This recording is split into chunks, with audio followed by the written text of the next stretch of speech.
This is the Riding Times 31.2AH Moped Style e-bike.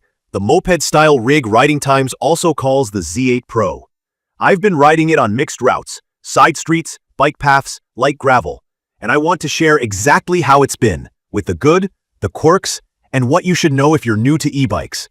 The vibe is retro moped more than classic bicycle. Key features stand out right away: a long bench-style seat, a gas tank, shaped storage bag up front, and chunky 20x4 fat tires. The frame is marketed as carbon steel in some materials and aluminum in others. In my opinion, the heft and the sound when you tap it point towards steel on my unit. It's stout, and it feels sturdy, but it's also heavy. Think roughly around the triple-digit range in pounds with the dual batteries on board. You feel that when moving it around a garage or lifting the rear to line up the chain. Ergonomically, it puts you in an upright, relaxed posture like a small moped. The long seat is adjustable. There's an extension piece that lets you stretch it out, and that makes a real difference for knee angle and reach if you're between, say, 5'3" and 6'1". The included 10-liter rack bag looks like a faux tank, but it's actually useful. I've carried a charger, a rain shell, a small lock, and a water bottle in there without rattling. The chassis welds on my unit look tidy, though I did give the area around the head tube a few extra glances because I'd seen concerns online. No issues so far after repeated curb hits and rough paths. From my experience, the motor is the headline. It's a rear hub setup rated 750 watts nominal and up to 1500 watts peak, with torque that pulls cleanly off the line, even with the fat tires. On flat ground with a full charge, I hit an indicated 31 miles per hour in throttle-only mode. With pedal assist, it feels similar at the top end, but you'll spin out fast in the highest gear because the 7-speed drivetrain isn't really matched for 30 miles per hour pedaling. Past about 20 miles per hour, your legs are mostly decorative. That's normal for bikes built around a moped-style ride. Pedal assist, PAS, has 5 levels. For anyone new, PAS just means the motor adds power when you pedal, and those levels decide how much help you get. Climbing is strong for a hub motor. I don't measure grades in degrees out on the street, but it pulled me up the steepest neighborhood hills without drama. I'm right around 200 pounds with a backpack, and level 5 PAS plus a little throttle got me over everything I tried. The EABS braking assist is basically motor drag to help slow you down and nibble a tiny bit of power back. It's not ABS like on a motorcycle. It's more like a light engine brake feel when you get off the throttle. Brakes are where I notice the split between listings and reality. Some product pages say dual hydraulic brakes. My unit uses cable-actuated mechanical discs. The levers have no fluid reservoirs, and the feel is exactly what you expect from cables. Decent power once bedded, but more hand force, more free throw, and more tweaking to keep them sharp. They've been okay for casual riding, but with a bike this heavy and capable of 30+ miles per hour, hydraulic calipers would be a meaningful safety upgrade.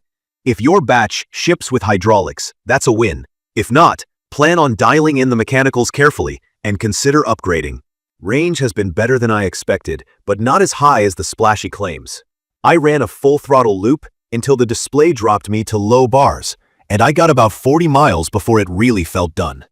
With PAS 2.3 on mixed terrain and some throttle for starts, I've seen 60 to 80 miles, depending on wind, tire pressure, and how much I asked it to sprint. The dual 48-volt, 15.6 amp-hour batteries, that's 31.2 amp-hour total, are removable with a key. 2 included 2-amp chargers let you top both packs at the same time. Mine usually take the better part of an afternoon to go from low to full. For anyone new, IP54 on the batteries means splash resistant. Fine for light rain and puddle mist, but not a bike you want to pressure wash or submerge. Controls are straightforward once you learn the rhythm, though the display isn't the most intuitive. You get speed, battery bars, odometer, and PAS level. Some icons are tiny, and menu navigation takes a minute to memorize. The headlight is bright enough for neighborhood riding. The tail light is visible, but there are no turn signals, which I miss on a moped-style bike. I did run into one hiccup. After a bump on a gravel stretch, the screen flashed an E002 error and the bike cut out for a moment. I turned it off, reseated the battery leads, and it came right back. It hasn't repeated, but I'll keep an eye on the wiring harness and the battery connectors. The battery gauge also dropped faster than expected once, then stabilized after a restart. Small things, but worth noting. Assembly took me about 25 minutes. It arrived mostly built. I had to align the front wheel, attach the handlebar, adjust the brakes, and check fasteners. The tools included worked, but I always prefer using my own hex keys and torque wrench to snug everything to spec. The standout is comfort. The 6-level full suspension marketing phrase sounds like fluff, but the combo of dual crown-style front forks, twin seat springs, and the cushy 20x4 tires gives the ride a floaty feel over cracks, gravel, and rooty paths. It's not a magic carpet, but it takes the sting out of bad pavement in a way most hardtail e-bikes just can't. The long seat matters more than you'd think. I can slide forward to load the front tire in turns or scoot back to stretch out on straightaways. It's perfect for cruising to the beach, short city hops, and errands where you want that relaxed moped posture. The storage bag is more than looks. It keeps the heavy stuff centered and low. The motor's punch makes every green light feel fun, and the dual battery setup means I don't stress about range on spontaneous detours.